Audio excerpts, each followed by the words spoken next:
As an artist, you may be ashamed of some of your bad pieces. Maybe you have one so bad that you cringe every time you look at it. A lot of these art pieces actually, fails that I can look back on now and laugh at because of how bad at art I used to be. But why do I keep these art pieces? That reason is because some of my biggest fails have also been some of my biggest teachers. Now, what decides if an art piece is a failure and what is a good drawing? The answer is simple: how you perceive it. Are you happy with it? Is it up to your standards, and have you learned anything? If the answer is no, then that's likely considered a failure, but that's not a bad thing. Instead, break it down.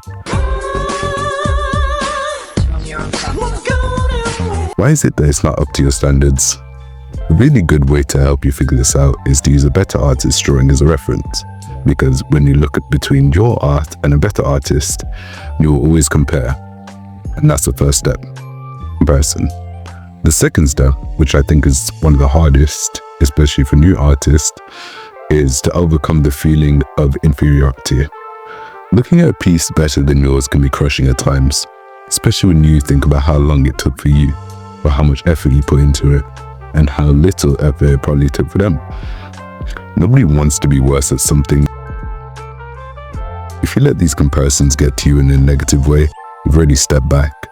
So just think, yes, their art is better, but how many drawings have they done before where they looked at a better artist and felt inferior, and now they become and now they become and now they become and now they become and now they become now they become and now they become and now look at them, they become professionals whose bad day is your best. You have to want to improve enough to take this as a positive. And when you compare the differences, you understand what you don't like and how to modify it for that piece or the next one. For example, this is a failed drawing not too long ago, and as I went over the mistakes, I gradually started to find more and more that I wasn't happy with, like the hair or the eyes or the head shape or even the body. And because of this failure, I ended up with this result. Isn't it ironic how that works?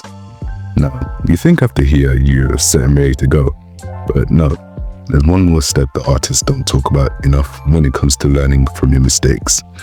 And that is the hardest part: ego. Thinking you can do something you can't do because you've seen, or you think you've seen how to do it. If I look at this drawing and compare it to mine, then I modify. At the end of the day, my piece isn't going to be better because I'm not as good as them. I can't draw clothes like that. Can't draw eyes like that. Can't draw hairs like that either. And I just can't draw like that in general. But I've seen it before when artists think they can because they saw the drawing once and figured out the mistakes. The thing is, a drawing without a mistake doesn't exist. Also, at the same time, there is no such thing as a flawed drawing. Art is opinionative. There are people who think this is really good and others who think this is really bad. And ignoring that fact will cause you to try and push yourself far past something you aren't ready for yet. Don't try and sprint when you haven't learned to walk. Let your failures teach you. Don't fall to artist ego.